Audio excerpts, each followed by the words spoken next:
ప్రభుత్వం వచ్చిన తర్వాత మా విద్యార్థులకు ముఖ్యంగా లబ్ధి పొందింది ఏంటంటే ఆ సంస్థలోని విద్యా దీవెన కావచ్చు, అమ్మఒడి కావచ్చు. దాని తర్వాత ఆయన ఫస్ట్ ఇంప్లిమెంట్ చేసింది ఏంటంటే ఎడెక్స్ అనే ఇన్స్టిట్యూట్ తోటి ఆయన లింకప్ చేయడం.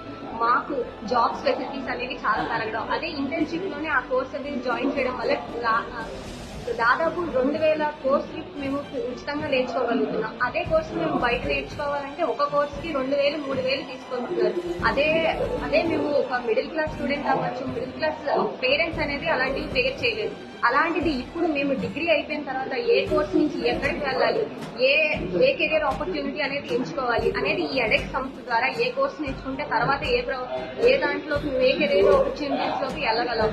మాకు సంబంధించిన వరకు మా ఫ్యూచర్ గైడెన్స్ అనేది మేమే తీసుకోగలుగుతున్నాం. మా టీచర్స్ కావచ్చు, మా పేరెంట్స్ కావచ్చు, ఎవరైనా మాకు ప్రోత్సాహపరిచి ఈ ఇన్స్టిట్యూట్ లోకి వెళ్తే మేము తర్వాత ఏం చేయగలం, మాకు సొంతంగా మేము కాళ్ళ మీద నిలబడగలిగేలాగా ఈ జగన్మోహన్ రెడ్డి గారు వచ్చిన ప్రభుత్వంలో మేము చేయగలుగుతున్నాం. ఆయన వచ్చిన తర్వాత మాకు ప్లేస్మెంట్స్ అనేది కావచ్చు. దాదాపు చాలా మంది విద్యార్థులు తర్వాత ఏం చేయాలి, డిగ్రీ తర్వాత ఈ చదువు అయిపోయింది ఆగిపోయే పరిస్థితిలో ఉన్నా అనేది ముందు ప్రభుత్వంలోనే ఉండేది. ఎందుకంటే సరైన ప్లేస్మెంట్స్ లేక, సరైన కెరీర్ ఆపర్చునిటీస్ లేక స్టూడెంట్స్ అనేది డబ్బులు కడితే గానీ దేంట్లోని జాయిన్ అవ్వలేని పరిస్థితిలో ఉండేది.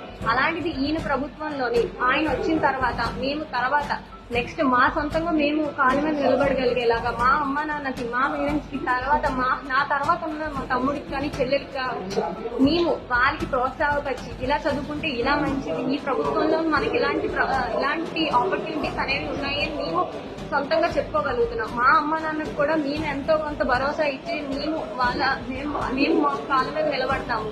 మీరు ఎలాంటి పరిస్థితుల్లోని మమ్మల్ని ఆపక్కర్లేదు, మీరు భయపడి మీరు వెనకడుగు వేయక్కర్లేదు అని చెప్పుకోగలుగుతున్నాం.